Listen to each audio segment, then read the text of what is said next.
Yes, my football friends. We are back.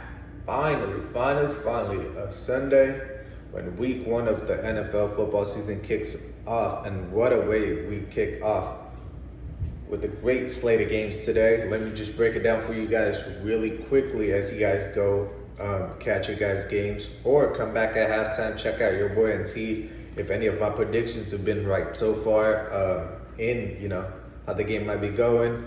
First of all, we are gonna kick it off in Orchard Park, New York, Buffalo, and we are gonna roll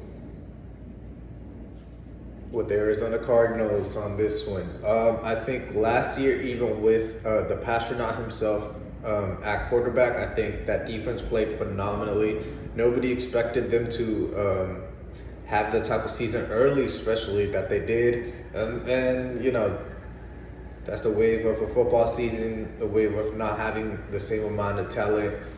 They went on their downward trajectory and kind of never looked back. But that kind of helped them in getting Marvin Harrison Jr. for Kyler. So we got to see how that connection works out for years to come, or maybe it is Kyler's last year in Arizona or by next year. So we got to see how that moves on. I think there is going to be continuity on defense for Arizona, so I think they will fare off better. It's week one. Things will still be pretty simple. It won't be overly complex just yet. So for the simplicity of it, just for it being an early matchup, and I think Cardinals have that underdog mentality where Bills are still kind of like, hey, we are still the Bills of the yesteryear. So I think Cardinals roll with this one. Too many new faces on the Bills. They got a new center. They got a new safety pairing, even though I know DeMar's starting. So it's going to be a good build-up for the Bills. They might take an L in this one and then build on from that throughout the season, and who knows what happens at the end. Next one, we do have the Patriots going up to Cincinnati and facing Joe Burrow and the Bengals. Talk about Joe Burrow. Man, you just got paid. Now you need to be healthy and on the field. That's all I ask of you. For the Patriots, Christian Baltimore's out. Thoughts and prayers to him. Hopefully he gets back to the field ASAP, healthily, because health is wealth. And I really love your game, especially since Alabama, and I wanted you over Leatherwood. But we're going to get out of that one. And then we're going to talk about the Bengals defense, because they lost Chidobe Awuzie. They lost Jesse Bates up top. They have lost pieces. They have disgruntled pieces. I know Hendrickson wants a bigger and better contract. Hubbard hasn't stepped up in the last 2 years. He's just been a guy. He can be replaced, or have like a third pass rusher to kind of take his spot in some moments. Other than that, they also lost DJ Reader a few years ago, so it's going to be interesting to see how that defense under Lou Anarumo plays out. But this one, I will still roll with the Bengals. The firepower that they have on offense, Patriots just can't match them. Not just yet. Vikings going up to celebrate the 100 years of the New York Football Giants. But unfortunately, the celebrations will be short-lived. Vikings, I think, will take this one. Sam Darnold's debut in the big city again in the same stadium. I think he has that little burn, that little fire in his stomach that he wants to go out and get that dub. And I think that his team, the way that they treated Kirk Cousins, I think they understand the value that he provides for them this year. So I think Vikings roll with this one. I think Giants offensive line, I know they got Luminor, one of our boys. I hope he has a great season, but that O-line's still a question until shown otherwise. And I think Vikings, after playing them in the preseason, I think they have one of the most underrated and slept on wide receiver room. I know everybody talks about Justin Jefferson, deservedly so. Got his money, deservedly so. But I think even if you take out Jordan Addison out of the way because he has off-field issues, I think Naylor, Powell, and those guys down at the bottom, I think those guys are still solid. As like the Packers wide receiver core, where it's not one star, even though there is a star in this case, but all the other guys are actually perfect complementary pieces for your number one wide receiver. Talk about number one wide receiver. We move on to a team that might have three of those in the Chicago Bears hosting the Tennessee Titans. And I'm going to roll with the Titans on this one. I don't want to take a rookie quarterback, no matter if it's Patrick Mahomes, Tom Brady, or God himself. I am not taking a rookie quarterback who passed for 50% in the preseason against vanilla defenses, against a Titans defense that everybody slept on. 4 years ago, they were the number one seed, and then they had some ups and downs. So, people are kind of like, oh, the Titans, what are they? Mike Vrabel's not there. What's their identity? They'll show their identity. I think they'll pound the rock. They will have play actions. Even without D-Hop, they still do have Calvin Ridley. They got Tyler Boyd. Their number one or first round pick from a few years ago is number 3 to number 4 now. That takes the pressure off of him.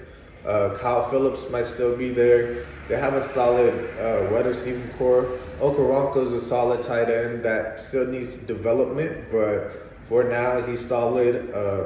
That O-line should have upgraded with J.C. Latham up there. They drafted Skoronski in the first round last year, so the offensive line has been building.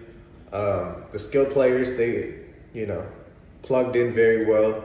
Running back, yes, they lost Derrick Henry, but they got a two-headed monsters with Tony Pollard and Tajay Sharp. So they should be a solid roster that a lot of people are just like wishy-washing them.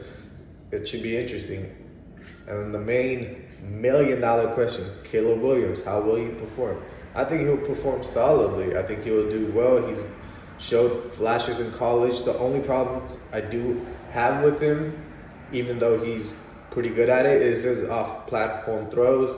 I do believe he needs to keep his legs under you at times for him to make some throws that he will need to make in the NFL, that he made it easier in college, but it will be a harder transition in the NFL. Moving on, Panthers, Saints, NFC South showdown. This will be very, very interesting. Bryce Young with a brand new head coaching staff. We'll see how much change we see out of them. Is it going to be as drastic as Mike McDaniel's, mentoring Tua as soon as he got there and encouraging him with the positivity rather than the B-flow negativity that Tua had to deal with? So that should be interesting to see. But I will roll with the Saints in this one. With no Brian Burns, I don't want to even try to name any upgrade that the Panthers did. Maybe Deontay Johnson at wide receiver, but other than that, what did they really do? How did they really upgrade their squad? And the answer is, I have no idea. So until they show me that they're not the Panthers of what they have been since probably their Super Bowl year with Cam Newton in them, I will roll with the Saints in this one. I trust Carr more than Bryce Young so far in the NFL. It is pretty simple with that. Steelers at the Falcons. Talk about the NFC South. I would have rolled with the Steelers in this one if Russell Wilson had started, but with his injury right now, they are rolling with Justin Fields.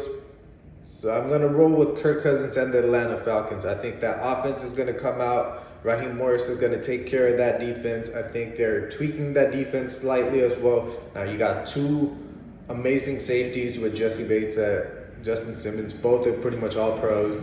You have Adrian Terrell on one side. It's on me that I don't know the other corner on the other side, but we'll see how he balls out. You got D. Alford in the middle. He should be solid. Your linebackers, you might want to upgrade here and there still, but you talk about linebackers, you did go out and go get Matthew Judon, so that will be solid for outside rushes. You still got Grady Jarrett inside, so front seven and defensively, they will be solid.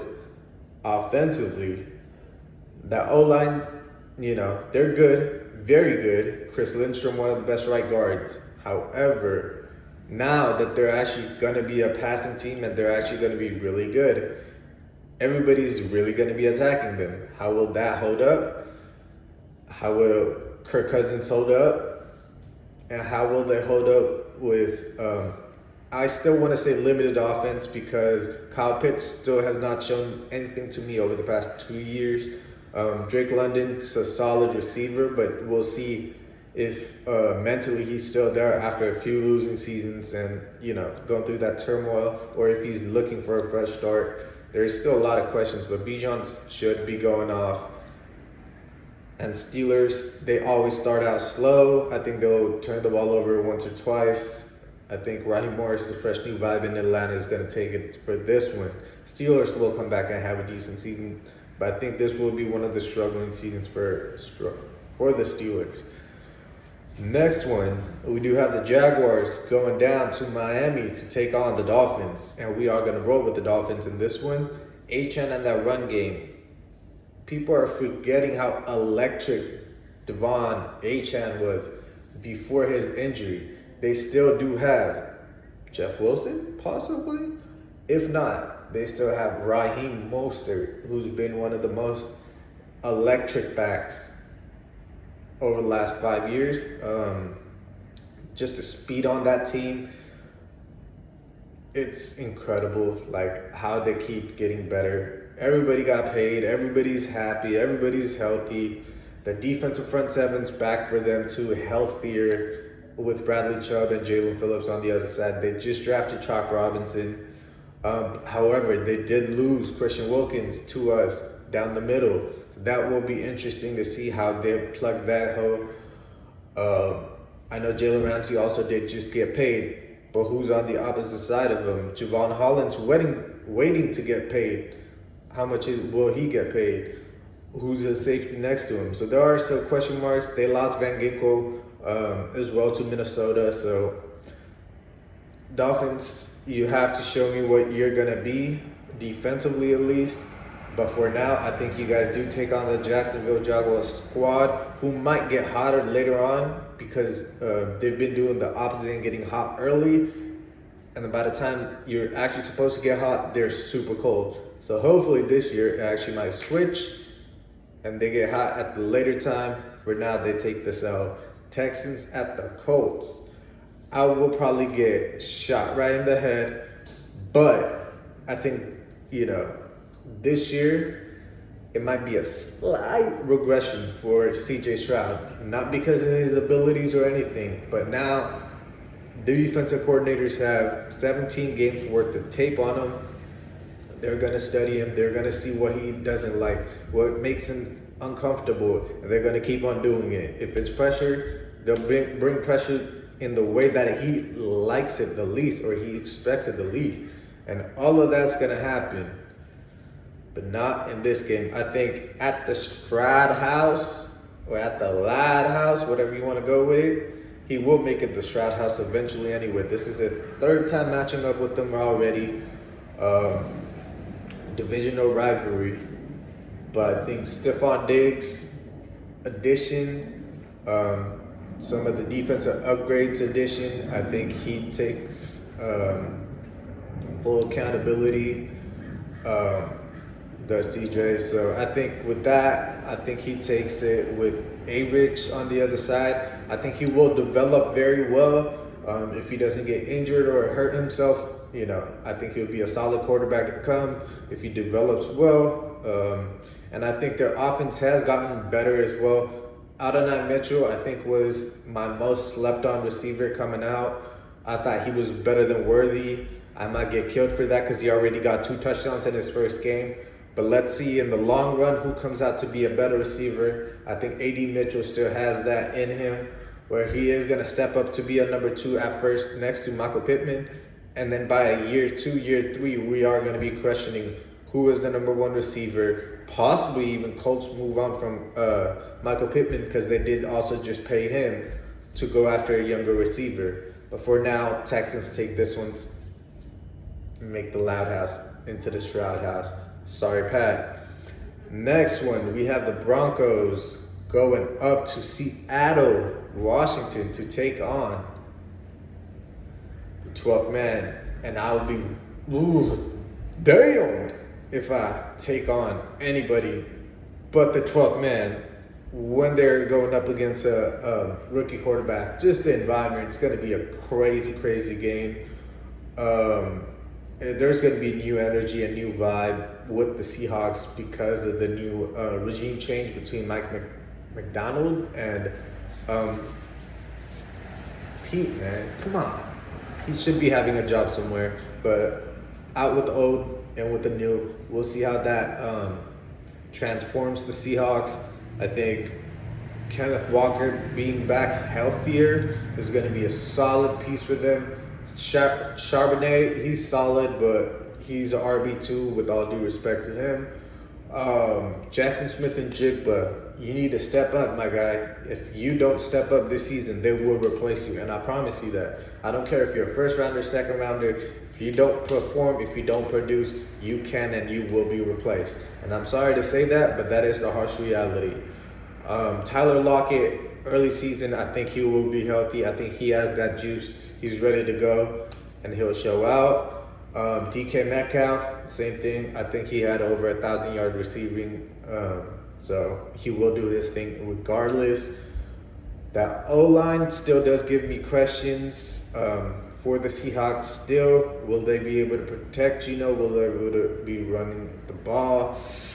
Questions. And talk about questions, there's no bigger questions than the Broncos. I feel like, yes, they have a cool, not young, 24 plus or 25 plus year old, I believe, married man as your starting quarterback who's still a rookie.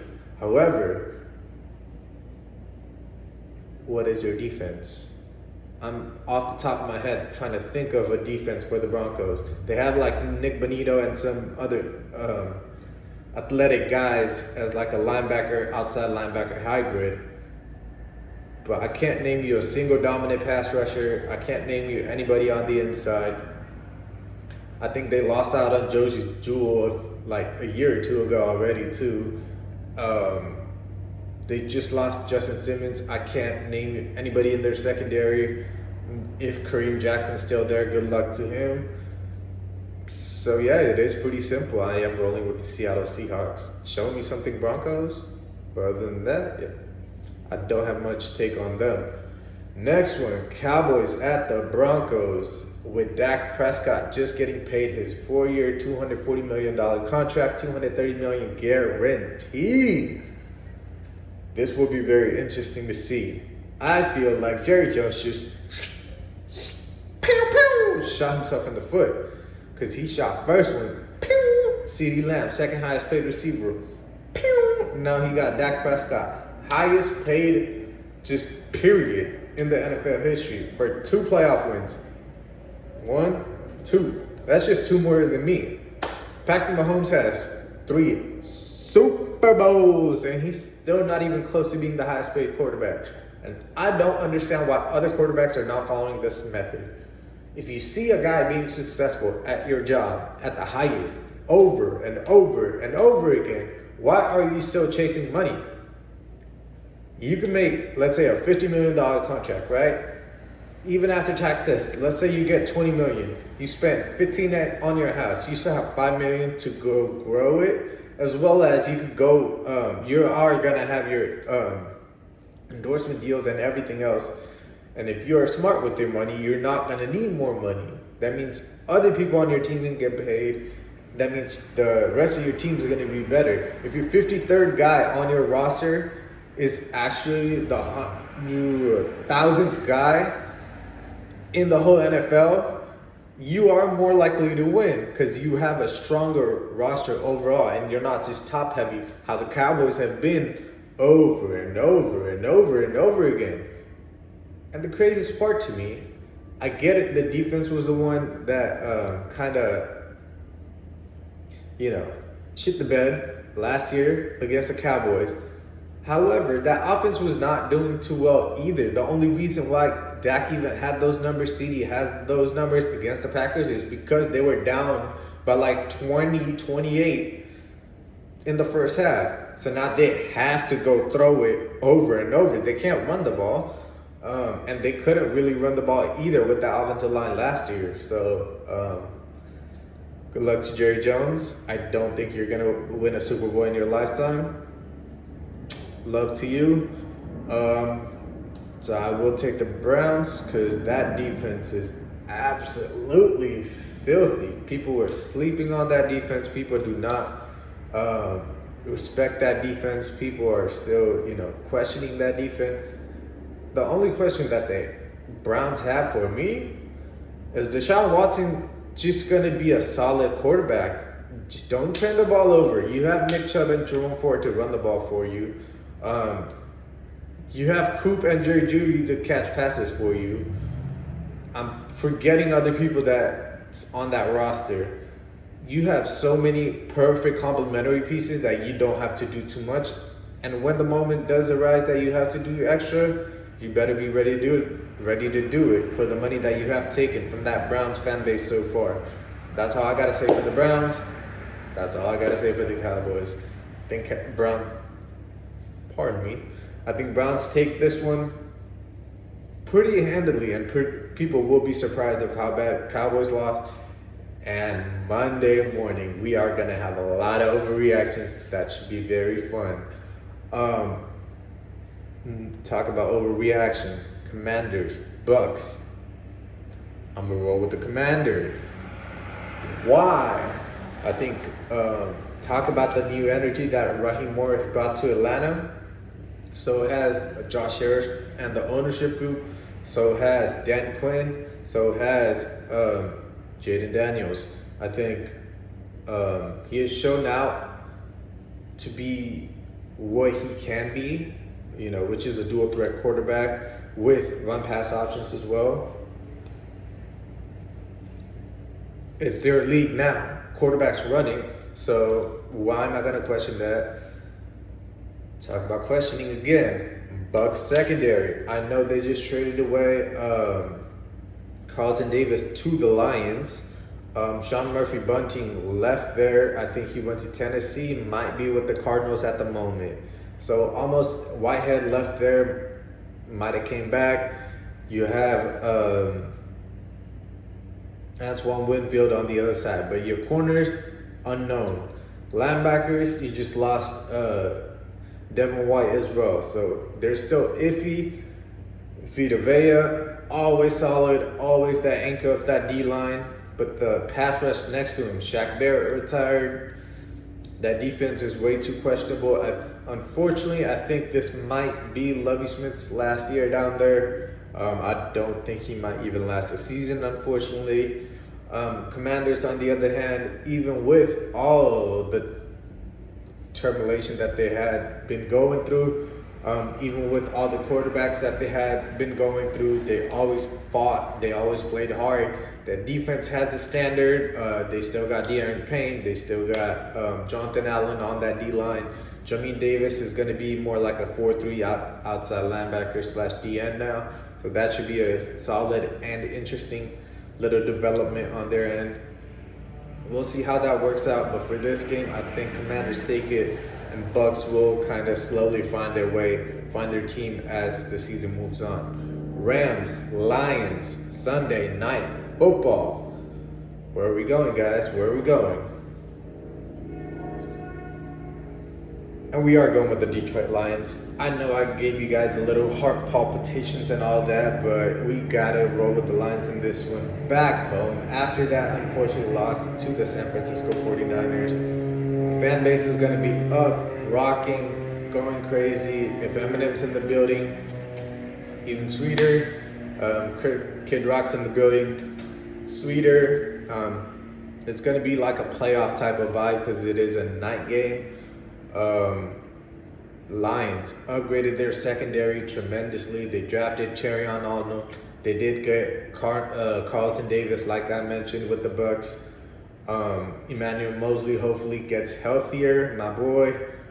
Other than that, I don't know. Lions already were solid, and then they also added DJ Reader to that D-line, Lexi Levi. I don't want to mispronounce your last name.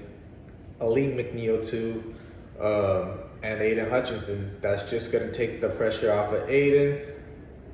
as long as you get another bookend rusher on the other side to fulfill that Super Bowl prediction for a lot of teams, a lot of people that have had you guys in the Super Bowl, that might be necessary. But I think Rams, on the other hand, have dipped down in the front seven department, traded away Ernst Jones, Aaron Donald done, and now their upgrade has been Brandon Fisk and Jared Verse.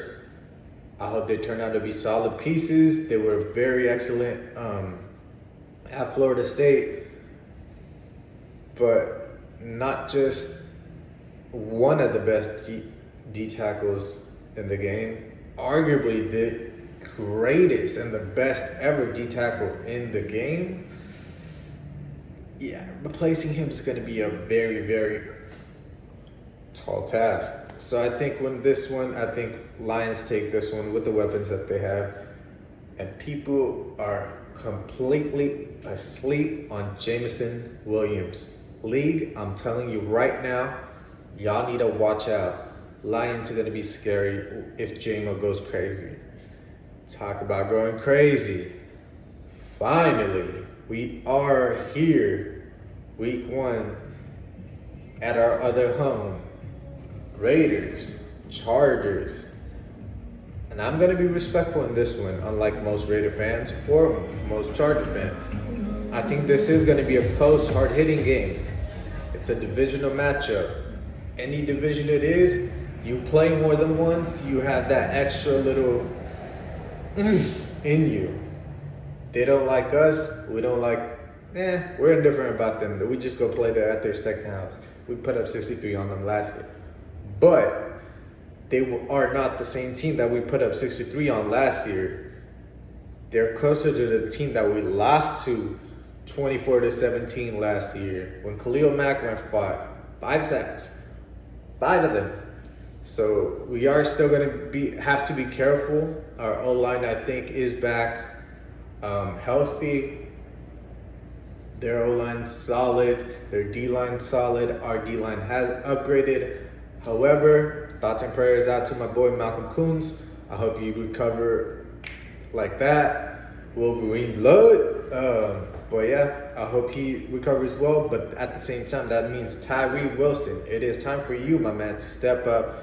Take that mantle that Coons was trying to make into his last year to make it into yours like Coons did last year. So you show those flashes of, hey, Tyree's building. You don't need to be built. You just need to be building step by step. And if we see that progress in you, we will rock with you.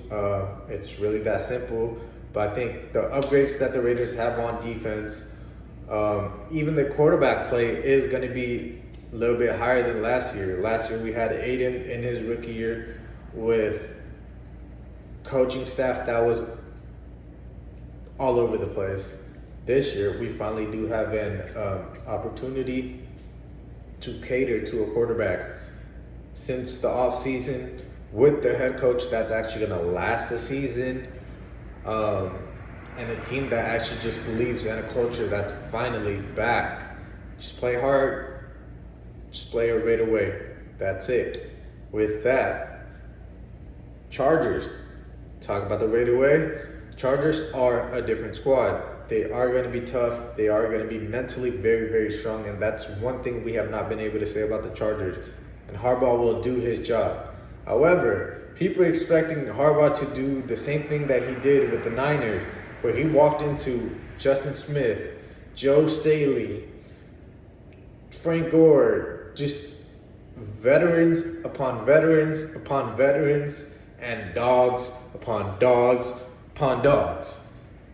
Chargers don't have those. Sorry to burst your bubble. Rashawn Slater, cool, he might be solid. Joe Alt, we'll see what he becomes. Neither of those guys are still Joe Staley in the leadership role or as players. So I am sorry to burst your bubble. That's not happening. Defensively, Joey Bosa, how many games is he going to play? 10 this season? I'm so sorry to bring up his injury history, but he seems to be injured for at least a few games every season. And if I'm wrong, show me the receipts. Derwin James, I don't think he has been at his Pro Bowl level the last few years. So if you talk about top 5 safeties, he does not fall into that category anymore.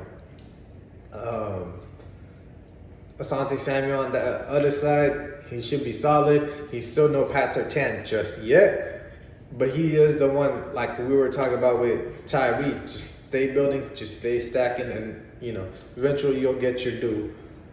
But other than that, linebackers and Khalil Mack, scary, but that's him. Inside pressure, sure, but other than that, what am I really worried about with the Chargers? Run game, they are going to be a solid running team. They are going to be smash mouth, but I think we have that squad to take over, and we have the mentality to take on that matchup. I have gone and I have talked far too long. It should have been a quick takes, but we are here more than 30 minutes later. I do want to say thank you to you guys. I hope you guys tune in, have fun with me throughout the season. I will be doing breakdowns of post-game breakdowns on Tuesdays, hopefully, to keep you guys locked in with me throughout the season. I have to start this season off with a Raiders.